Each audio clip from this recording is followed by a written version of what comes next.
What's happening, everybody? I'm back with another MLB preseason preview and predictions video. And for this video, I'm gonna remain in the Windy City, but go to the opposite side of town and talk about the Chicago White Sox.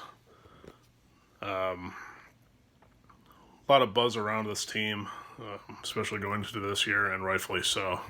Especially with some of the moves that we made in free agency, at least up until this point. While the Chicago White Sox might have opted to make 2020 another year that's dedicated to digging up in-home talent, they quite literally bought into contending instead, and I personally hope it pays off. Jose Abreu, for example, he had already accepted a qualifying offer of $18 million, I believe, to a 3-year, $50 million contract extension. I think the qualifying offer was actually $17.8 million, if I'm not mistaken, but let's go with ballpark numbers, pardon the pun, and it's rounded up to 18. Say $18 million, how much it was. There was never any doubt that the White Sox would retain him for the long haul, and everybody and their mother knew that Jose Abreu wasn't going to go anywhere. But he carried on as an above-average hitter with 33 home runs and .835 OPS last year, and the White Sox had never made any secret about how much they value his leadership. Speaking of value, that leads me to our bullpen. I think the success of the offseason hinges on whether or not the signings of Steve Cishek, Gio Gonzalez, and Dallas Keuchel end up working. These three will likely be the biggest difference makers for the White Sox going into 2020, especially the impact of Gonzalez and Keuchel being in the starting rotation. That's obvious because they'll pile up quality starts probably and also provide veteran leadership and a presence to an otherwise young group of starters. Lucas Giolito's coming off a highly successful 2019 campaign, but he so far has he just has that 1 year of good pitching under his belt. Reynaldo Lopez, he often shows flashes of brilliance and genius, but at the same time he often struggles to be effective. Dylan Cease is full of promise, but the major league sample size, in my opinion, is still too small. And Michael Kopech, he's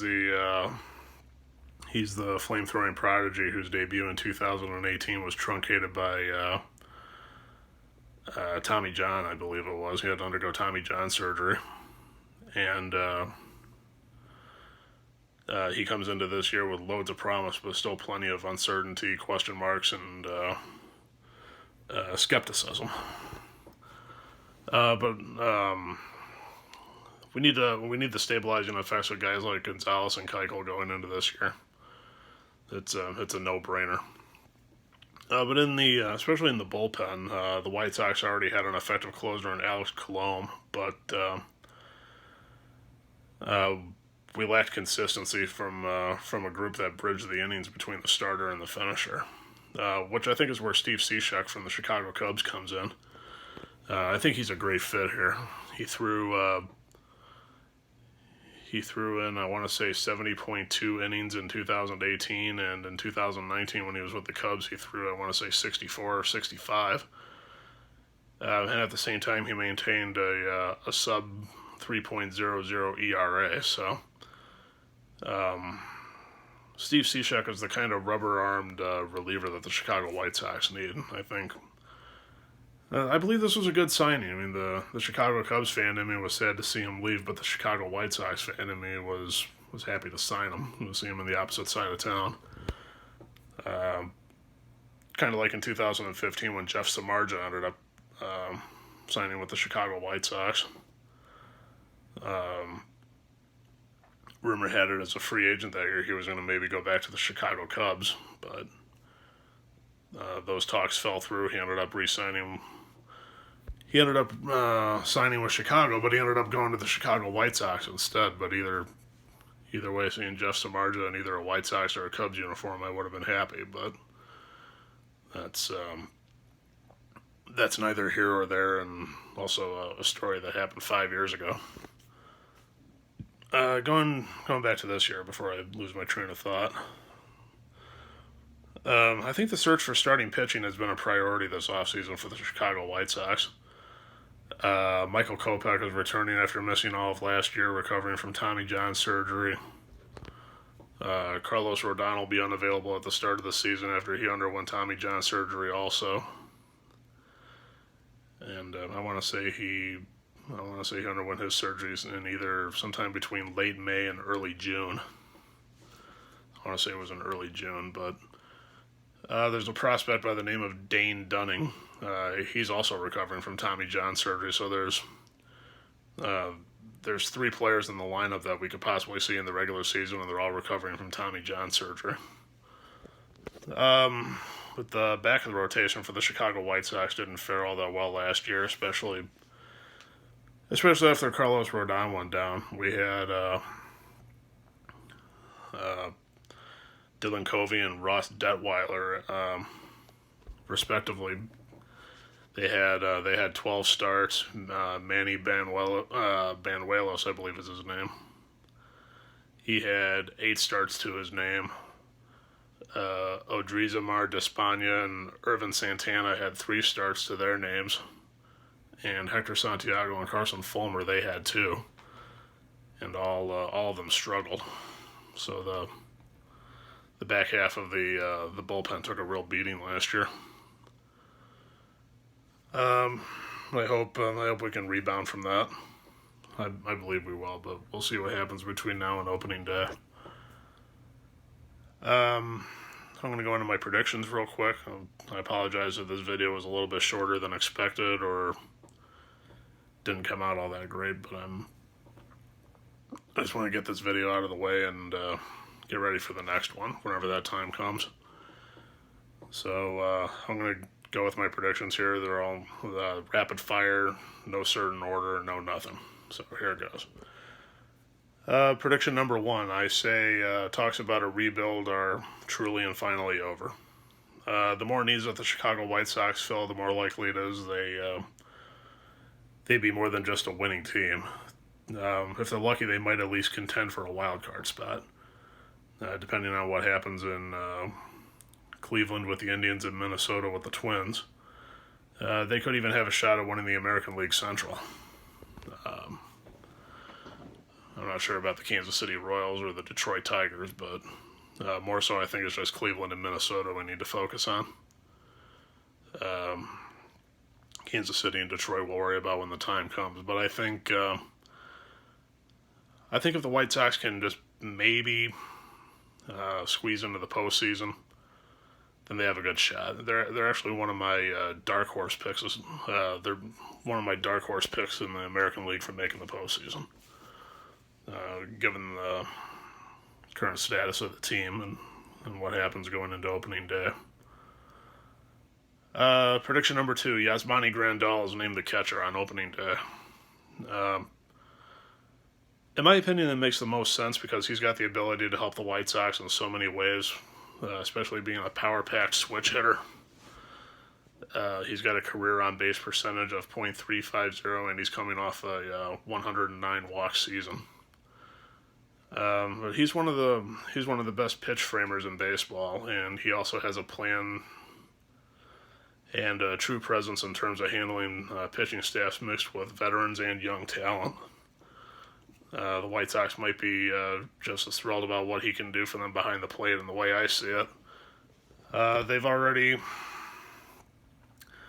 nudged their pitching staff towards an improvement on a 4.90 ERA that they posted last year. So if you can factor in what his framing could mean to pitchers, and this year already having the potential of being the first season in 2012 where they could be categorized as winners.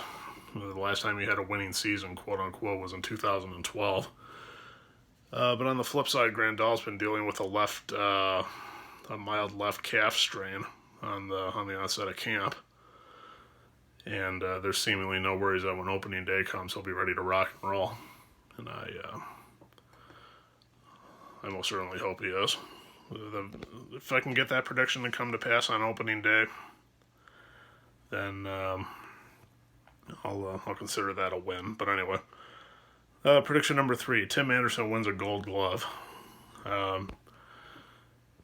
What could he do for an encore after raising his average from .240 to a major league best .335 and winning the American League batting title last year? Steadier defense is something that Anderson discussed after leading the majors with 26 errors. But I thought I heard or read somewhere that Tim Anderson actually predicted during a spring training press conference that he was going to win a Gold Glove this year. Maybe not this year, but sometime in the future. Which I think that's what he said. I predict winning a Gold Glove. Maybe not this year, but sometime in the future. All I can say to that is if he stays healthy, Anderson has true 30-30 potential in terms of stolen bases and home runs. So I predict he ends up winning the Gold Glove this year.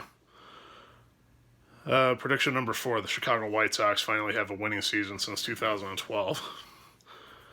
The last time the White Sox made the postseason was in 2008, and the last time they had, as I called it before, a winning season was in 2012. That was the first season under new manager Robin Ventura, and they ended up going 85-77. And but the funny thing being, the White Sox have, on the other hand of that, the White Sox have the 4th longest postseason drought in baseball. They haven't played October, as I said before. They haven't played in October since 2008, and their 743 wins were the 3rd fewest in the 2010s. Only the Florida Marlins with 707 and the San Diego Padres with 739 won fewer games between 2010 and 2019. But with how many moves the White Sox have made thus far and how many they may make in the future, it's no surprise that they just might pull it off and if they're lucky, squeeze into the postseason. Prediction number 5. As soon as I find it. 1 second. Here we are. Lucas Giolito has a bounce back year. He had one of the best seasons on the mound in all of baseball last year, and in 29 starts over 176 and 2/3 innings, he posted a 3.41 ERA. His 228 strikeouts to 57 bases on balls was also impressive. And if you include his 1.063 whip as more evidence to the type of season that he had, you can expect more things out of him this year. Some people are saying he should be pitching on opening day for the White Sox, or already predicting that he'll be pitching on opening day. But even with the veteran presence of Dallas Keuchel being added to the roster, should he get the start on opening day, it'll be interesting to see, because I think the Chicago White Sox are at home against the Kansas City Royals. So I'm going to look into the future already and say Lucas Giolito gets the starting job. Maybe that one will be right. Maybe it'll be wrong. I don't know. There's a host of other guys who could get the starting nod too, but if I had to narrow it down to 2, I'd say Dallas Keuchel and Lucas Giolito, and I think it goes to Giolito. Number 6, the Chicago White Sox have the ability to finally move to the right side of the 500 mark. After 7 straight losing seasons, that's really all that matters, as far as I'm concerned. With all the free agent signings that the White Sox have made, they should be able to clear that. I mean, Dallas Keuchel, whose ground ball approach should be a major factor at U.S. Cellular Field. Yasmani Grandal, he can lift a sagging on base percentage. Nomar Mazara, who's an upgrade in right field. Edwin Encarnacion, ensuring that the Chicago White Sox no longer have the American League's least productive designated hitter. And the signing of left-hander Gio Gonzalez. Especially with Gio Gonzalez, because I think he could aid a young rotation that already includes, again, the likes of Dylan Cease, Reynaldo Lopez, Carlos Rodon, and Giolito. And the funny thing is, I completely forgot about this. Lucas Giolito, not Lucas Giolito, I'm sorry. I have Giolito on the brain. Gio Gonzalez. Gio Gonzalez. Anyway, Gio Gonzalez was originally drafted out of high school in 2004, I believe it was, by the Chicago White Sox. He was drafted out of high school. And between 2004 and 2008, I don't even think he played for the White Sox once. And Gio Gonzalez was, he and three other players, I want to say, were traded to the Oakland Athletics for Nick Swisher in January of 2008. So 16 years, who would have thought 16 years after originally getting selected by the Chicago White Sox, Gio Gonzalez gets to technically make the debut with the team who originally drafted him. Who would have thought the team that first drafted you, that would later trade you to another team 4 years later, you'd go to several other teams afterwards, then you end up finally going back. So, small world. But then again, stranger things have happened. Anyway, let me know what you guys think. What do you think? What do you think the overall record for the White Sox is going to be? How do you think the bullpen will turn out? What do you think the number of home runs? Oh, that was going to be my other one. That was going to be my other prediction I was going to make. I want to make it short and sweet because I want to wrap this video up. Over or under the number of home runs for Tim Anderson, prediction number 7. Over or under the number of home runs for Tim Anderson. The last I looked, I want to say, was set at 35. If he's lucky, he maybe makes that. He maybe makes that mark. So I'm gonna go with the over on it. Prediction number 8: over or under the number of home runs for Jose Abreu. I want to say the last I saw was at 40.5. I think 40.5 is a little too high. So just to be safe, I'm going to take the under. If Jose Abreu can hit more than 41 home runs, I say good for you, but I don't think it'll happen. So other than that, that's really about all I have to say as far as the Chicago White Sox. Keep an eye out for another set of videos. I'm going to try and get my preseason preview and predictions for both the Houston Astros and the Boston Red Sox out of the way. They should be posted within the next day or two. But other than that, let me know what you guys think. Where do you think the White Sox and/or in my other video, the Chicago Cubs, where do you think they're going to go? Follow me on Instagram, subscribe on YouTube, and if in the event or events already. If in the event or events you haven't already subscribed, hit the subscribe button. If you haven't already followed me on Instagram, you can follow me there and keep an eye out for more videos in the future. Stay safe, be well, take care, and I'll see you guys when I see you and talk to you when I talk to you. Have a good one.